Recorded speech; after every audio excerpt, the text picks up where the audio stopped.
أعوذ بالله من الشيطان الرجيم بسم الله الرحمن الرحيم السلام عليكم ورحمة الله وبركاته. الحمد لله رب العالمين، نحمده ونستعينه ونستغفره ونؤمن به ونتوكل عليه، ونعوذ بالله من شرور أنفسنا ومن سيئات أعمالنا، من يهده الله فلا مضل له ومن يضلله فلا هادي له، ونشهد أن لا إله إلا الله وحده لا شريك له، ونشهد أن سيدنا ونبينا مولانا محمد عبده ورسوله أرسله بالحق بشيرا ونذيرا وداعيا إلى الله بإذنه وسراجا منيرا. أما بعد، قال الله تعالى في القرآن العظيم وفي الفرقان المجيد: أعوذ بالله من الشيطان الرجيم، بسم الله الرحمن الرحيم. ربي هب لي من لدنك ذرية طيبة. صدق الله العظيم. قال نبينا محمد صلى الله عليه وسلم: يأتي على الناس زمان الصابر فيهم على دينه كالقابل على الجمر. صدق صادق الأمين صلى الله عليه وسلم. அல்லாஹுவின் அன்பும் அருளும் அருமைநாயகம் ரசூலுல்லாஹி ஸல்லல்லாஹு அலைஹி வஸல்லம் அன்னவர்கள் மீதும் அவர்களின் பரிசுத்தமான குடும்பத்தார்கள் மீதும் அன்னவர்களின் சத்திய தோழர்கள், நல்லோர்கள், நாதாக்கள், வலிமார்கள், குறிப்பாக ஜும்ஆவினுடைய கடமையை நிறைவேற்ற வேண்டும் என்பதற்காக இறையில்லம் வருகை தந்திருக்கின்ற வர இருக்கின்ற நம் அனைவர்கள் மீதும் இறையருள் என்றென்றும் உண்டாவதாக. ஆமீன். அல்லாஹ் ஏவியதை எடுத்து நடக்கவும் அவன் எச்சரித்ததை தவிர்ந்து வாழக்கூடிய பாக்கியத்தையும் வல்ல ரஹ்மான் நம் அனைவர்களுக்கும் வழங்கி அருள்பாலிப்பானாக.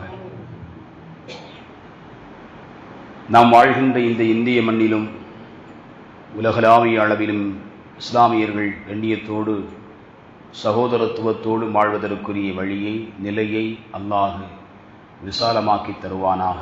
ஆமீன்.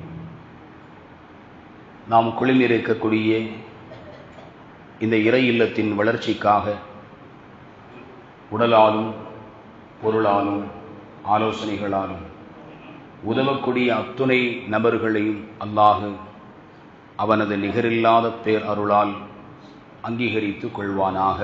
ஆமீன். சங்கைக்குரிய அல்லாஹின் நல்லடியார்களே, அல்லாஹ் ரப்புல் ஆலமீன் அவன் கொடுத்த பாக்கியங்களில் அன்பளிப்பு என்று குழந்தை பாக்கியத்தை அல்லாஹ் குர்ஆனில் குறிப்பிடுகிறான். யஹபு லிமை யஷாவு இனாசா, தான் நாடியவர்களுக்கு பெண்மக்களை அன்பளிப்பு செய்கிறோம். வயஹபு லிமை யஷாவு ருக்கூர், தான் நாடியவர்களுக்கு ஆண் மக்களை அன்பளிப்பு செய்கிறோம். சிலர்களுக்கு இரண்டையுமே அன்பளிப்பு செய்கிறோம். தான் நாடியவர்களுக்கு இல்லாமல் ஆக்கிவிடுகிறோம் என்று அல்லாஹ் சொல்கிறான். இன்றைக்கு ஆண்கள் சமூகத்திற்கு முக்கியமான கவலைகளில் ஒன்று தம்முடைய பிள்ளைகளை சரியான நிலையில் வளர்த்து உருவாக்க வேண்டும். திருமணம் என்கின்ற கட்டத்தை அடைந்து குழந்தைகள் என்கின்ற பாக்கியத்தை பெற்று அவர்களை வளர்த்து வரக்கூடிய பருவத்தில் உள்ள எல்லா ஆண்மகன்களுக்கும் உள்ள ஒரு செய்தி, ஆண் பிள்ளைகளாக இருந்தாலும் அல்லது பெண் பிள்ளைகளாக இருந்தாலும் சரி, அவர்களை நல்ல நிலையில் வளர்த்து உருவாக்க வேண்டும் என்கின்ற எண்ணமும் எண்ணத்தோடு சேர்ந்த கவலையும் அக்கறையும் நிறைவாகவே ஒவ்வொரு ஆண்மகனிடத்திலும் இருக்கிறது. எல்லோருக்கும் உண்டு. திருமணத்திற்கு முன்னால் தன்னை குறித்து மட்டான ஒரு வாழ்க்கை, தன்னுடைய நிலை பற்றி உண்டான யோசனை, திருமணமான பின் தன்னையும் தன் மனைவியும் சார்ந்த யோசனை, பிள்ளைகள் என்று ஆன பொழுது முழுக்க முழுக்க பிள்ளைகளை சார்ந்த யோசனையில் ஆண் வர்க்கம் நகர்ந்து செல்லக்கூடிய நிலைகளை அல்லாஹ் வைத்திருக்கிறார். பிள்ளைகள் என்பவர்கள் பாக்கியமானவர்கள், அதில் எந்த சந்தேகமும் இல்லை. நபிமார்கள் அல்லாஹ்விடத்திலே பிள்ளைகளை கேட்டிருக்கிறார்கள், குழந்தையினுடைய பாக்கியங்களை கேட்டிருக்கிறார்கள். மரியம் அலைஹிஸ்ஸலாம் அவர்களை வளர்க்கின்ற பொறுப்பை ஜக்கரியா அலைஹிஸ்ஸலாம் அவர்கள் எடுத்திருந்தார்கள். வஜத இந்தஹா ரிஸ்கா கால யா மரியமு அன்னா லக்கி ஹாதா காலத்து ஹுவ மின் இந்தில்லாஹ். குர்ஆனில் அல்லாஹ் சொல்கிறான், அந்த இருவர்களுக்கும் மத்தியில் நடந்த வார்த்தை விஷயத்தை அல்லாஹ் அப்படியே பதிவாக்கி வைத்திருக்கிறார். உணவு கொடுக்கக்கூடிய பொறுப்பை எடுத்திருந்த ஜக்கரியா அலைஹிஸ்ஸலாம் உணவை கொண்டு செல்கிறார்கள். அங்கு கனிகள், பழங்கள் இருக்கிறது. இதை உங்களுக்கு யார் கொடுத்தது என்று கேட்கிறார்கள். அல்லாஹ் கொடுத்தான். அவன் நாடியவர்களுக்கு ரிஸ்கை அல்லாஹ் கொடுப்பான் என்கின்ற வார்த்தையை மரியம் அலைஹிஸ்ஸலாம் சொல்வதையும் அல்லாஹ் பதிவாக்கி வைத்திருக்கிறார். அந்த இடத்தில் அவர்கள் செய்த துஆ, தனக்கான ஒரு வாரிசு வேண்டும் என்பதை அல்லாஹ்விடத்திலே கேட்கிறார்கள். ஒவ்வொரு ஆண்மகனும் பெண்ணும் திருமணத்திற்கு பின்னால் தன்னுடைய பிரார்த்தனைகளில் முக்கியமாக கேட்க வேண்டிய விஷயங்களில் இது உள்ளடங்கியிருக்கிறது. நல்ல குழந்தைகளை எங்களுக்கு கொடு. கொடுத்து விட்டானையானால் கொடுத்ததில் நல்லதை நீ நிலையாக்கி கொடு. குழந்தையை கொடுத்து விட்டாய், கொடுத்த குழந்தையை ஒழுக்கமுள்ள பிள்ளையாக, நல்ல கல்வி ஒழுக்கமுள்ள பிள்ளையாக கொடு, ஆக்கி கொடு. கல்வி கிடைக்கிறது, ஒழுக்கமுள்ள பிள்ளைகளாக இருக்கிறார்கள். அப்பொழுதும் நாம் கேட்க வேண்டும், இறைவா இந்த கல்வியில் நிறைவையும் ஒழுக்கத்தில் தொடர்ந்து அவர்கள் பயணிக்கக்கூடிய அழகான பரிசுத்தமான வாழ்க்கை அவர்களுக்கு கொடு. கேட்டுக்கிட்டே இருக்கணும். நபியினா ஜக்கரியா அலைஹிஸ்ஸலாம் அவர்கள் துஆ செய்தார்கள், ரப்பி ஹப்லி மின் லதுன்க ذُرِّيَّةً طَيِّبَةً. இறைவா உன்னிடமிருந்து மனமான பரிசுத்தமான குழந்தை பாக்கியத்தை எனக்கு அன்பளிப்பு செய், எனக்கு கொடு அப்படின்னு கேட்டாங்க. இன்னொரு இடத்தில் சூரா மரியமில் யாக்கூப் அலைஹிஸ்ஸலாம் அவர்கள் சொன்ன வார்த்தையை அல்லாஹ் சொல்கிறான், எரிசுனி வ எரிசு மின் ஆலி யாக்கூப். எனக்கும் யாக்கூப் அலைஹிஸ்ஸலாம் அவருடைய குடும்பத்தினர்களுக்கும் அவர் வாரிசுதாரராக வருவார். வஜஅல்ஹு ரப்பி ரதியா. தரக்கூடிய பிள்ளை எனக்கான வாரிசு, யாக்கூப் அலைஹிஸ்ஸலாம் அவருடைய சந்ததியில் இருந்து உண்டான ஒரு வாரிசாக அவர் வருவார். வஜஅல்ஹு ரப்பி ரதியா, அவரை நீ புரிந்து கொண்ட நிலையில் ஆக்கு என்று துஆ செய்தார்கள். நீ பிள்ளையை கொடு என்று நாம் கேட்கிறோம். குர்ஆன் சொல்கிறது, நல்ல பிள்ளைகளை அல்லாஹ்விடத்திலே கேட்க வேண்டும். குர்ஆன் கற்றுத்தரக்கூடிய செய்தி. நபிமார்கள் செய்த பிரார்த்தனையினுடைய பின்னணியில் நாம் விளங்க வேண்டிய செய்தி. ரப்பி ஹப்லி மின் லதுன்க ذُرِّيَّةً طَيِّبَةً. பரிசுத்தமான குழந்தை உன்னிடமிருந்து நான் கேட்கிறேன் என்று செய்தினா ஜக்கரியா அலைஹிஸ்ஸலாம் அவர்களுடைய வார்த்தை நமக்கு சொல்கிற செய்தி. அது அல்லாஹ்விடத்திலே நல்ல பரிசுத்தமான சாலிகான பிள்ளைகளை கேட்க வேண்டும். அந்த பிள்ளைகளினுடைய நிலை உனக்கு பொருத்தமானதாக இருக்க வேண்டும். அல்லாஹ் உன்னுடைய பொருத்தத்தோடு அந்த பிள்ளை வாழ வேண்டும். இறைவனுடைய பொருத்தம் பெற்ற பிள்ளையாக ஒரு பிள்ளை நமக்கு கிடைத்தது என்று சொன்னால் அதைவிட வேறு சிறந்த பாக்கியம் எதுவுமே, அது பெரும் பாக்கியம். அது இன்னும் குர்ஆனில் அல்லாஹ் சொல்கிறான், இப்ராஹிம் அலைஹிஸ்ஸலாம் அவர்கள் அல்லாஹ்விடத்திலே கேட்ட துஆவை அல்லாஹ் சொல்கிறான், ரப்பி ஹப்லி மினஸ் சாலிஹீன், நல்லவர்களில் இருந்தும் எனக்கு குழந்தையை நீ அன்பளிப்பாக கொடு என்று அவர்கள் கேட்டார்கள். ஃபபஷர்னாஹு பிகுலாமின் ஹலீம், சாந்தமான ஒரு குழந்தையை அவர்களுக்கு சோபனமாக நாம் சொன்னோம் என்று அல்லாஹ் அடுத்த வசனத்தில் பேசுகிறான், சையதுனா இஸ்மாயில் அலைஹிஸ்ஸலாம் அவர்கள். ஆக பெற்றோர்களாக இருக்கக்கூடிய ஆணும் பெண்ணும் அல்லாஹ்விடத்திலே குழந்தைகளை கேட்கின்ற பொழுது நல்ல குழந்தைகளை கேட்க வேண்டும். சாலிஹீன்களில் கட்டுப்பட்டவர்களாக பிள்ளைகளை, ஒழுக்கமுள்ள பிள்ளைகளாக, கல்வி நிறைந்தவர்களாக கொடு என்று அல்லாஹ்விடத்திலே கேட்க வேண்டும். அதனால்தான் பெரியோர்கள் திருமணமான மணமக்களை பார்த்து வாழ்த்துகின்ற பொழுது அல்லாஹ் சாலிகான பிள்ளைகளை உங்களுக்கு தருவான் என்று துஆ செய்வார்கள். துஆவில் நம்ம பார்த்திருப்போம், சாலிகான பிள்ளைகள் அல்லாஹ் உங்களுக்கு தருவான். சிலர்கள் திருமணமாகி சில ஆண்டுகள் கழிந்தும் குழந்தை இல்லை என்கின்ற கவலை அவர்களுடைய வதனத்திலும் வார்த்தையிலும் நிறைந்து இருக்கின்ற பொழுது புரிந்த மேன்மக்களினுடைய அழகான துஆவாக வார்த்தையாக வந்து விழக்கூடிய வார்த்தை, கவலைப்படாதீங்க, அல்லாஹ் சாலிகான பிள்ளைகளை உங்களுக்கு தருவான்னு சொல்லுவான். நம்ம அப்படிதான் சொல்லணும். திருமணமாகியும் குழந்தை இல்லாத நிலையில் இருக்கக்கூடியவர்களை பார்த்து அவர்களுக்கான ஆறுதல் என்பதை விடவும் துஆவான வார்த்தைகளை நாம் மொழிய வேண்டும். அல்லாஹ் தருவான், சாலிகான பாக்கியமான பிள்ளைகளை அல்லாஹ் உங்களுக்கு தருவான் அப்படிங்கிற துஆவை நம்ம செய்யணும். ஏனென்றால் பெரியோர்கள், நம்முடைய முன்னோர்கள், அவர்கள் எல்லாம் அத்தகைய வார்த்தைகளை பயன்படுத்துவதை நாம் பார்த்திருக்கிறோம். நபிமார்கள் அல்லாஹ்விடத்திலே சாலிகான பிள்ளைகளை கேட்டார்கள். நல்லோர்களை குறித்து ரப்புல் ஆலமீன் அருள்மறை குர்ஆன் ஷரீஃபில் ஒரு இடத்தில் அல்லாஹ் பேசுகின்ற பொழுது அவர்களுடைய தன்மைகளை எல்லாம் அல்லாஹ் பேசி வருவான். அந்த தன்மைகளின் ஊடாக அவர்கள் துஆ செய்யக்கூடிய அந்த நிலையையும் அல்லாஹ் அல் குர்ஆனில் பதிவாக்கியம் செய்திருக்கிறார். வல்லதீன யகூலூன ரப்பனா ஹப் லனா மின் அஸ்வாஜினா வ ذُرِّيَّاتِنَا குர்ரத அயுனி, அவர்கள் அல்லாஹ்விடத்திலே கேட்பார்கள், இறைவா, எங்களுடைய துணை மனைவியர்களையும் எங்களுடைய சந்ததிகளையும் எங்களுக்குரிய கண் குளிர்ச்சியாக நீ ஆக்கு.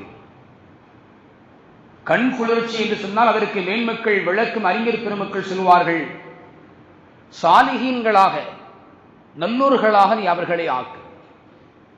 கண் குளிர்ச்சி அப்படின்னா செல்வம் நிறைந்திருப்பது, பெரிய உத்தியோகத்தில் இருப்பது, பெரிய அளவில் உண்டான சம்பாத்தியம் செய்வது, மிகப்பெரிய வியாபாரத்தை திறம்பட செய்வது, இதுவெல்லாம் ஒரு வகையில் மகிழ்ச்சி தான், சந்தோஷம்தான், ஒரு மன நிறைவு தான். ஆனால் இது எல்லாவற்றையும் விட நல்ல நிலைகளில் சாலிஹீன்களில் கட்டுப்பட்டவராக நம்முடைய பிள்ளைகள் இருப்பது, நல்லோர்களாக நற்குணம் உள்ள பிள்ளைகளாக இருப்பது, இறை பொருத்தமுள்ள பிள்ளைகளாக இருப்பது, அது பெரும் பாக்கியமானது என்பதை அறிஞர்கள் பெருமக்கள் விளக்கம் சொல்லக்கூடியவர்கள் எழுதுகிறார்கள். குர்ரத்த அயின், கண் குளிர்ச்சி என்றால் நல்லோர்களை, நல்ல பிள்ளைகளை, நல்ல துணைவியை எனக்கு நீ ஆக்கிக் கொடு. வஜஅல்னா லில் முத்தகீன இமாமா, பயபக்தி உடையவர்களுக்கு எங்களை முன்னோடியாக எங்களை நீ ஆக்கிவை என்று அவர்கள் துஆ செய்வார்கள் என்பதை அல்லாஹ் ரப்புல் ஆலமீன் அருள்மறை திருக்குர்ஆன் ஷரீஃபிலே பதிவாக்கம் செய்திருக்கிறார். அருமையானவர்களே, பெற்றோர்கள் பிள்ளைகளை அல்லாஹ்விடத்திலே சாலிஹீன்களாக கொடு என்று கேட்க வேண்டும். அதே நேரத்தில் அவர்களை சாலிஹீன்களாக வளர்த்தெடுக்கக்கூடிய பொறுப்பு பெற்றோருக்கு உரியது, பெற்றோர்களுக்கு உரியது. நல்ல பிள்ளைகளாக உங்களை வளர்த்தெடுக்க வேண்டும், அதனுடைய கடமை பெற்றோர்களால் நம்மை சார்ந்தது. ஏனென்று சொன்னால் பிள்ளைகளினுடைய வளர்ப்பை குறித்து பெற்றோர்கள் பேசப்படுவார்கள். ஒரு நல்ல காரியம் ஒரு பையன் செய்யறான் அப்படின்னா அது அவனுடைய வாப்பா உம்மாவுடைய வளர்ப்பு அப்படி சொல்லுவாங்க, அந்த தாயினுடைய வளர்ப்பு அப்படி. அதனால் பிள்ளை என்ன செய்யறாரு, நல்ல விஷயத்தில் ஈடுபடுறாரு. தவறு செய்தால், அருவருப்பான காரியத்தில் ஈடுபட்டால், அசிங்கத்தில் ஈடுபட்டால் குறை எங்க போகும்? உடனே தாய் வளர்ப்பு சரியில்லை, தந்தை வாப்பா சரியில்லை, அதனால அவனும் சரியில்லைன்றுவாங்க. அருமையானவர்களே, குறிப்பாக பிள்ளைகள் கவனத்தில் கொள்ள வேண்டும். உங்களுடைய வாழ்க்கையில் நீங்கள் செய்யக்கூடிய ஒரு தவறு அது உங்களோடு மட்டும் நின்றுவிடப் போகக்கூடியதல்ல. அது உங்களை மட்டுமே சார்ந்து நிற்கக்கூடியதல்ல. அந்த வார்த்தை, அந்த செயல்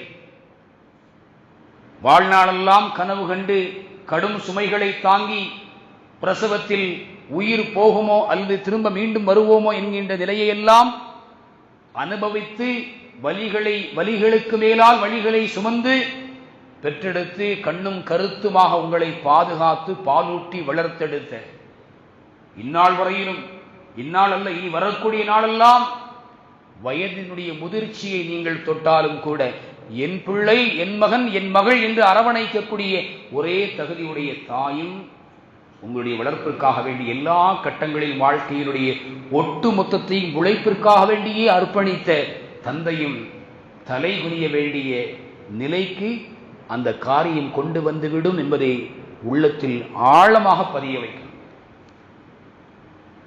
ஆழமாக பதிய வைக்கணும் ஒரு செயல்.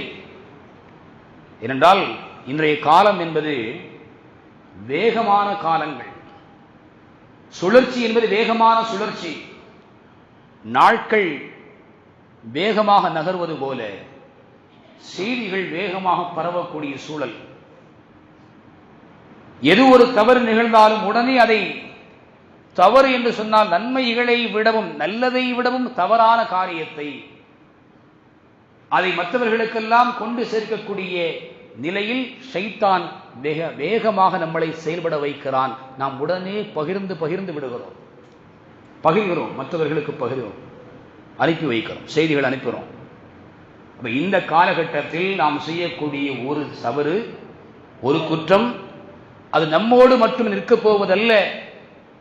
நம்மை வளர்த்து ஆளாக்கிய பெற்றோர்கள், அவர்களுடைய குடும்பத்தார்கள், நம்மை சார்ந்தவர்கள், நம்முடைய சகோதரர்கள், சகோதரிகள், நம்முடைய குடும்பத்தில் திருமண பந்தத்தின் மூலமாக உள்ளே வந்தவர்கள் எல்லோருக்கும் தலைகுனிவை தரக்கூடியது என்பதை நாம் புரிந்து கொள்ளணும். அதனால் இந்த காலகட்டத்தில் நம்முடைய வாழ்க்கையை சரியாக அமைத்துக் கொள்வதற்கான வழிகள் என்ன என்பதை நாம் தேடிக்கொள்ளணும். பெற்றோர்கள் நல்ல வழிகளை பிள்ளைகளுக்கு காட்டிக் கொடுக்கணும். எந்த பெற்றோர்களும் பிள்ளைகள் என்ன செய்யறதில்லை, தவறான வழியில் நீ சம்பாத்தியம் செய்யப்பான்னு சொல்றதில்லை. யாரும் அப்படி சொல்லுவாங்களான்னா யாரும் சொல்ல மாட்டாங்க. நீ தவறான வழியில் சம்பாத்தியம் செய்யணும் யாரும் என்ன செய்ய போறதில்லை. நடுநிலையான மனதுடையவர்கள், அல்லாஹுவை ரப்பாக, ரசூலை ரசூலாக அங்கீகரித்துக் கொண்டு இந்த மார்க்கத்தினுடைய வழியில் வாழ வேண்டும் என்று எண்ணக்கூடியவர்கள் எவரும் அந்த வார்த்தையை சொல்வதில்லை, அதற்கான வழியை சம்மதிப்பதில்லை. நீ இப்படி சம்பாதிக்கணும், இந்த வழியில குறுக்க வழியில நீ என்ன செய்யணும், உச்சத்தை தொற்றணும், எந்த தகப்பனும் விரும்புறதில்லை, எந்த தாயும் சம்மதிக்கிறது இல்லை. அருமையானவர்களை, பிள்ளைகளை அவர்கள் நன்றாகத்தான் வளர்த்திருப்பார்கள். ஆனால் பெற்றோர்கள் அவர்கள் சில இடங்களில் கவனக்குறைவு, சில வினாடிகளில் அந்த பிள்ளைகளுடைய வாழ்க்கையை திசை திருப்பி விடுகிறார். நல்ல பிள்ளைதான், நல்லா இருப்பாரு, சேர்மானங்கள் சரி இருக்காது, தோழமைகள் சரி இருக்காது. தோழமை என்பது வாழ்க்கையில் ரொம்ப முக்கியமான ஒரு விஷயம். உன்னை பற்றி சொல்ல வேண்டுமானால் உன்னுடைய நண்பர்களை பற்றி நீ சொல், நான் உன்னை பற்றி சொல்கிறேன் என்றார் ஒரு அறிஞர். உன்னை பற்றி, உன்னுடைய தன்மை, உன்னுடைய குணாதிசயங்கள், நீ எப்படிப்பட்டவன் என்பதையெல்லாம் சொல்ல வேண்டுமா? எனக்கு வேற எதுவும் தேவையில்லை, உன் நண்பர்களுடைய விஷயத்தை பற்றி மட்டும் எனக்கு சொல்லு, நீ எப்படி இருப்பங்கிறத நான் சொல்றேன் என்றால் நண்பர்கள் எப்படியோ அப்படித்தான் நம்முடைய பிள்ளைகளுடைய நிலைகளும். அதனால் நட்பு வட்டாரத்தினுடைய விஷயத்தில் இன்றைய காலச்சூழலில் பெற்றோர்கள் நம்முடைய பிள்ளைகளுடைய விஷயத்தில் மிக மிக கவனமாக நாம் இருக்கணும், கவனம் செலுத்தணும். யாரோடு அவர் சேருகிறார், யாரோடு பழகுகிறார், எப்படிப்பட்ட பிள்ளைகள் அவர்கள், என்ன பழக்க வழக்கங்களை கொண்டவர்களாக இருக்கிறாங்க, அவங்களுடைய தொடர்பு யாரோடு இருக்கிறது, இதையெல்லாம் நாம கண்காணிக்கணும். நபிகள் நாயகம் ஸல்லல்லாஹு அலைஹி வஸல்லம் அவர்கள் சொன்னார்கள், 3 நபர்களிடத்தில் அல்லாஹ் மறுமையில் பேச மாட்டான்.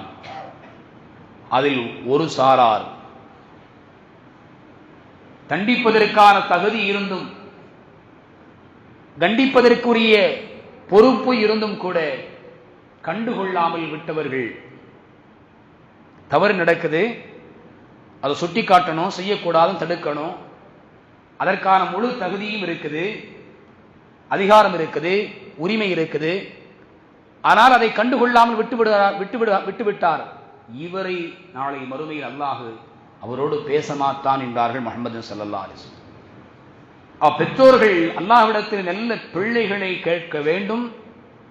கேட்ட பிள்ளைகளை அல்லாஹ் நமக்கு கொடுத்தால் நாம் கேட்டதின் பிரகாரம் நம்முடைய பிள்ளைகள் வாழ்வதற்கான வழியை, உருவாக்கத்தை நாம் மேற்கொள்ளணும். நாம் என்ன செய்யணும்? அவர்களுக்கான வழிகாட்டியாக இருக்கணும். பெற்றோர்கள் முதலில் நாம் நல்லோர்களாக இருக்கணும். நல்ல வார்த்தைகளை பிள்ளைகளுக்கு மத்தியில் பேசணும். நல்ல நண்பர்களை நாம் நமக்கு உருவாக்கணும். நம்முடைய நட்பு வட்டாரம் சரியில்லை, நான் எப்படி வேணாலும் இருந்துட்டு போறேன், என்னுடைய பிள்ளை சரியா வரணும் அப்படின்னு நம்ம நினைக்கிறது, அது மகா பெரிய குற்றம். ஒரு காலத்தில் அது நடக்க போறதில்லை. நாம் சரியாக இருக்கணும், நம்முடைய நட்பு வட்டாரங்கள் சரியாக இருக்கணும், நம்மை நாம் நேரான பாதையில் சீர்படுத்திக் கொள்ள வேண்டும். இப்படியெல்லாம் சூழ்நிலைகளை நம்முடைய பிள்ளை பார்க்கின்ற பொழுது நம்மை பார்த்து நம்முடைய பிள்ளை பாடம் கற்றுக்கொள்வான். ஒரு நல்ல காரியம் செய்யறதா இருந்தா பிள்ளையை கொண்டு முதல்ல செய்யுங்க. ஒரு தர்மம் கொடுக்கிறோம், ஒரு பள்ளிவாசலுக்கு ஒரு உதவி செய்யறோம் வைங்க.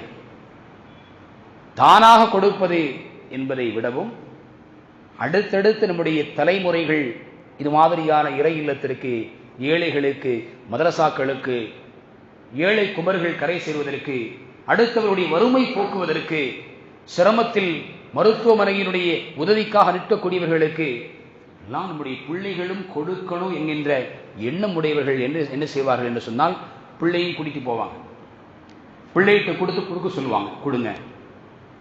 அந்த சிறு வயதிலிருந்தே அந்த பழக்கத்தை உருவாக்குவார்கள்.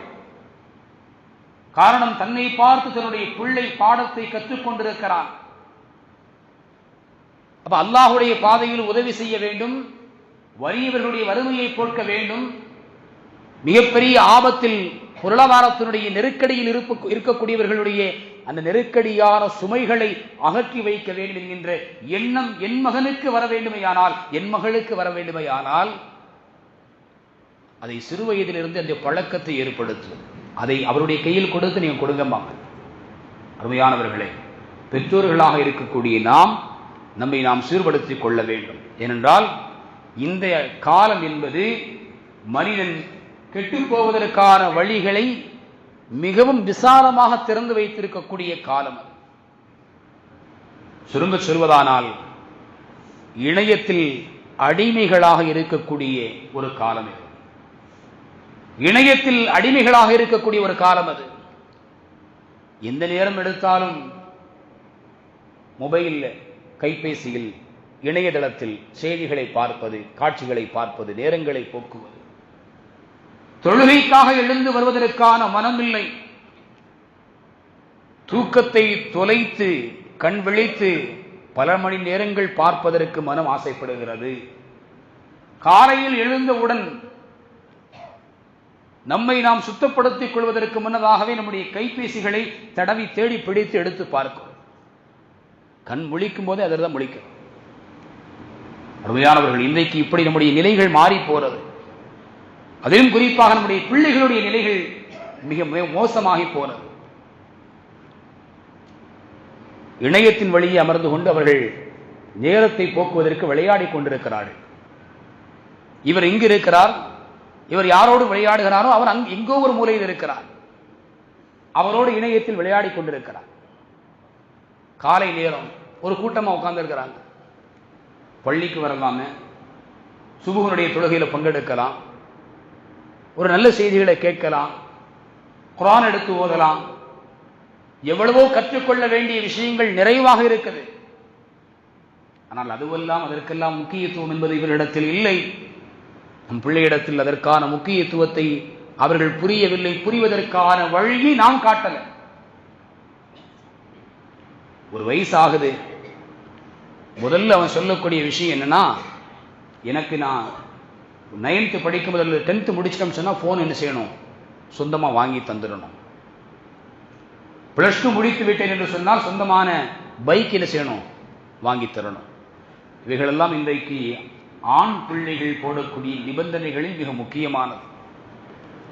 ஏன்னா சிறு வயதிலிருந்தே பிள்ளைகளுக்கு இன்றைய சூழலில் செல்போன்களை கையில் கொடுத்து அவர்களை அதில் நேரத்தை கழிப்பதற்கு நாமே பழக்கி விடுகிறோம். நாம் தான் காரணம்.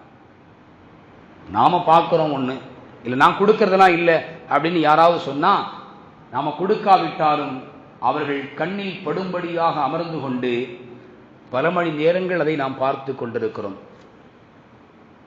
பிள்ளை நம்மோடு சேர்ந்து அமர்ந்து பார்த்து கொண்டிருக்கிறது. அல்லது பிள்ளைகளை அவர்களை தனிமைப்படுத்துவதாக இருந்தால் அவர்களுக்கு செல்ல கொடுத்து ஒரு ஓரமாக உட்கார கொஞ்ச நேரம் பார்த்துட்டு இந்த வேலைகள்லாம் முடிச்சுட்டு வர்றேன் அப்படின்னு சொல்லக்கூடிய நிலைகள் இன்றைக்கு வீடுகளில் நம்மால் பார்க்க முடிகிறது. அருமையான பெற்றோர்களே, பெற்றோர்களாக இருக்கக்கூடிய தந்தையும் தாயும் இந்த விஷயத்தில் மிகவும் கவனமாக இருக்கிறது. பிள்ளைகளுடைய எதிர்காலம் என்பது அழகான நல்ல கல்வியை கொடுப்பதில் இருக்கிறது. புரியணும். சிறந்த பிள்ளைகளை உருவாக்க வேண்டும், சாலிஹீன்களாக உருவாக்க வேண்டும் என்று சொன்னால் எந்த வழிகளில் நாம் உருவாக்குவது? மார்க்கப்பற்றுடைய பிள்ளைகளாக உருவாக்க வேண்டும். சிறந்த ஆண்மகனுக்கான அடையாளத்தை முஹம்மது ஸல்லல்லாஹு அலைஹி வஸல்லம் அவர்கள் சொல்கின்ற பொழுது சொன்னார்கள், மார்க்கப்பற்று, நல்ல குணம். இந்த இரண்டும் உடையவர்கள் உங்களிடத்திலே பெண் கேட்டு வருவார்களேயானால் அவர்களுக்கு நீங்கள் உங்களுடைய பெண் பிள்ளைகளை மணமுடித்து கொடுத்து விடுங்கள் என்றார்கள் முஹம்மது ஸல்லல்லாஹு அலைஹி வஸல்லம். ஒரு சிறந்த மாப்பிள்ளைக்கான தகுதி என்ன? இந்த மார்க்கம் எதை வரைமுறைப்படுத்துகிறது? மார்க்கத்தை அறிந்தவராக இருக்கணும். இரண்டாவது, அவர் நல்ல குணமுடையவராக இருக்கணும், நற்குணம் உடையவராக இருக்கணும். ஸல்லல்லாஹு அலைஹி வஸல்லம் அவர்கள் இந்த இரண்டையும் சொன்னார்கள். ஒரு பெண்ணிற்கு பெருமானார் ஸல்லல்லாஹு அலைஹி வஸல்லம் அவர்கள் ஒன்றை அடையாளப்படுத்தினார்கள். மார்க்கப்பற்றுடைய பெண்ணை கொண்டு நீங்கள் மகிழ்ச்சி அடைந்து கொள்ளுங்கள், வெற்றி அடைந்து கொள்ளுங்கள் என்றார்கள் முஹம்மது ரசூலுல்லாஹி ஸல்லல்லாஹு அலைஹி வஸல்லம். மணமகனுக்கான அடிப்படையான அம்சம் என்பது இரண்டு, மார்க்கப்பற்று, நல்லொழுக்கம், நல்ல சிறந்த குணம். பெண் என்பவளுக்கு மார்க்கப்பற்று என்பதை பெருமானார் ஸல்லல்லாஹு அலைஹி வஸல்லம் அவர்கள் இந்த உம்மத்திற்கு அடையாளப்படுத்தினார்கள். ஒரு பல்வேறு குழப்பங்கள் நிறைந்த காலத்தில் நாம் இருப்பதின் காரணத்தினால் நாம் அல்லாஹ் நமக்கு கொடுத்த அந்த அன்பளிப்பை அவனுடைய பொருத்தம் பெற்ற நிலையில் அவர்கள் வாழ்வதற்கான வழிகளை காட்ட வேண்டிய கடமை நம்மை சார்ந்தது என்பதை நாம் உணர்ந்து கொள்ள வேண்டும். ஏனென்றால் பெருமானார் ரசூலுல்லாஹி ஸல்லல்லாஹு அலைஹி வஸல்லம் அவர்கள் சொன்னார்கள், யாதி அலன் நாஸி ஸமானுன் அஸ்ஸாபிரு ஃபீஹிம் அலா தீனிஹி கல் காபிலு அலல் ஜம்ரி. ஒரு காலம் பின்னால் ஒரு காலம் வரும். அந்த காலத்தில் ஒருவர் தன்னுடைய மார்க்கத்தின் மீது பற்றோடு பொறுமையான நிலையில் அவர் நடக்க வேண்டும் என்று சொன்னால் கல் காபிலு அலல் ஜம்ரி, தன் கரத்தில் நெருப்பு பிளம்பை வைத்திருப்பவரை போன்று என்றார்கள் முஹம்மது ரசூலுல்லாஹி ஸல்லல்லாஹு அலைஹி வஸல்லம். ஃபித்னாக்கள் நிறைந்துவிடும், குழப்பங்கள் நிரம்பி வழியும், தவறை செல்வதற்கான வழிகள் எல்லா பக்கமும் திறந்திருக்கும். இன்றைக்கு அப்படித்தான் இருக்கிறது. தவறுகளில் விழுவதற்கு இலகுவான வழிகள், என்னென்ன வழிகள் இருக்கிறதோ அத்தனை வாசல்களும் திறக்கப்பட்டிருக்கும். அப்படிப்பட்ட காலத்தில் ஒருவர் தன்னுடைய மார்க்கத்தில் நிலையாக பொறுமையாக வாழ்வது என்பது தன்னுடைய கரத்தில் நெருப்பை சுமப்பது போன்று என்றார்கள் முஹம்மது ரசூலுல்லாஹி ஸல்லல்லாஹு அலைஹி வஸல்லம். பெற்றோர்கள் தன்னுடைய பிள்ளைகளுடைய விஷயத்தில் நல்லோர்களாக வளர்த்தெடுக்க வேண்டுமேயானால் நாம் கவனத்தில் கொள்ள வேண்டிய மிக அழுத்தமான செய்தி, நல்ல கல்வியை, ஒழுக்கம் சார்ந்த கல்வி அவர்களுக்கு நாம் கொடுக்கணும். கல்வி என்றாலே ஒழுக்கம் என்பதை சேர்ந்துதான் வரும். கல்வி வேற ஒழுக்கம் வேற அப்படின்னு நினைச்ச முடியாது, பிரித்து பார்க்க முடியாது. மனிதனும் ஆடையும் போன்று, அந்த ஆடையோடு இருக்கின்ற பொழுது மனிதன் எப்படி அழகு பெறுவானோ அது போன்று அந்த கல்வி என்பது ஒழுக்கத்தோடு இருக்கின்ற பொழுது அழகாக இருக்கும். கல்வி வேறு ஒழுக்கம் வேறு என்று நம்மால் பிரித்து பார்க்க முடியாது. நல்ல கல்வியை கொடுக்க வேண்டும். நல்லொழுக்கத்தை நாம் பிள்ளைகளுக்கு கற்றுக் கொடுக்க வேண்டும். நல்ல சகவாசங்களை நம்முடைய பிள்ளைகள் எப்படி அவர்கள் இருக்கிறார்கள், எப்படி தோழமை கொண்டிருக்கிறார்கள் என்பதை எல்லாம் நாம் கவனித்து நல்ல நிலைகள் நம்முடைய பிள்ளைகளை நாம் உருவாக்க வேண்டும். அவ்வப்போது தேவைப்படக்கூடிய நேரங்களில் நம்முடைய பிள்ளைகளுக்கு நல்ல உபதேசங்களை நாம் செய்ய வேண்டும். லுக்மானுல் ஹக்கீம் பேரறிஞர் அவர்கள் தன்னுடைய மகனுக்கு உபதேசம் செய்த நிகழ்வை எல்லாம் அல்லாஹ் ரப்பல் ஆலமீன் திருக்குர்ஆனில் நிறைவாக பதிவு செய்திருக்கிறான். யா புனைய அகிமிஸ் ஸலாத வஅமுர் பில் மஅரூஃபி வன்ஹ அனில் முன்கர் வஸ்பிர் அலா மா அஸாபக இன்ன ذلك மின் அஸ்மில் உமூர். என் அருமை மகனே, தொழுகையை நிலைநாட்டு, தொழுகையை நிலைநாட்டு. தொழக்கூடியவர்களாக நாம் மாறிவிட்டோம் என்று சொன்னால் நம்முடைய குடும்பத்தில் உள்ள பல பிரச்சனைகள் நம்மை விட்டு நீங்கிவிடும். ஏனென்றால் அல்லாஹ்வோடு நாம் தொடர்புடையவராக இருக்கின்ற பொழுது, இறைவனுடைய கடமையை நிறைவேற்றுவதற்காக வேண்டி நாம் முயற்சிக்கின்ற பொழுது, அதை சரியாக நிறைவேற்றுகின்ற பொழுது நம்முடைய சுமைகளை அல்லாஹ் என்ன செய்வான்? நீக்கி வைப்பான். நம்முடைய பிரச்சனைகளுக்கான தீர்வை அல்லாஹ் பொறுப்பேற்றுக் கொள்வான். அதனால் நாம் தொழக்கூடியவர்களாக ஆகிவிட்டோம் என்று சொன்னால் நம்முடைய பிள்ளைகளும் தொழக்கூடியவர்களாக ஆகிவிடுவார்கள். தொழுகை என்பது மிக முக்கியமானது. லுக்மானுல் ஹக்கீம் அவர்கள் முதன்மையான செய்தியாக சொல்கிறார்கள், அகிமிஸ் ஸலா, தொழுகையை நிலைநாட்டுங்கள், வஅமுர் பில் மஅரூஃபி வன்ஹ அனில் முன்கர், நல்லதை ஏவுங்கள், தீமையை நீங்கள் தடுங்கள், வஸ்பிர் அலா மா அஸாபக, உங்களுக்கு ஏற்படக்கூடிய சிரமங்களில் பொறுமையாக இருங்கள். இந்த உலகத்தில் பிள்ளைகளுக்கு நாம் சொல்லித்தர வேண்டிய மிக முக்கியமான செய்தி, பொறுமையாக இரு. கோபத்தை வெளிப்படுத்தாதே, ஆணவம் வேண்டாம், அகங்காரம் உடையவனாக வளர்ந்து விடாதே, பணிவோடு இரு. எல்லா கட்டங்களிலும் பணிவு என்பதனுடைய வாழ்க்கையில் இருக்க வேண்டும் என்பதை எல்லாம் நம்முடைய பிள்ளைகளுக்கு அவ்வப்போது நாம் உபதேசிக்க வேண்டும். அல்லாஹ் ரப்பல் ஆலமீன் வாழக்கூடிய காலங்களில் நம்மையும் நம்முடைய பிள்ளைகளையும் அல்லாஹ் விரும்பக்கூடிய நல்லோர்களுடைய வாழ்க்கையை வாழ்வதற்குரிய வாக்கியத்தை ரப்புல் ஆலமீன் அல்லாஹ் நம் அனைவர்களுக்கும் வழங்கி அருள்பாலிப்பானாக. வ ஆகிரு தஅவானா அனில் ஹம்துலில்லாஹி ரப்பில் ஆலமீன். அஸ்ஸலாமு அலைக்கும் வரஹ்மத்துல்லாஹி வபரகாத்துஹு.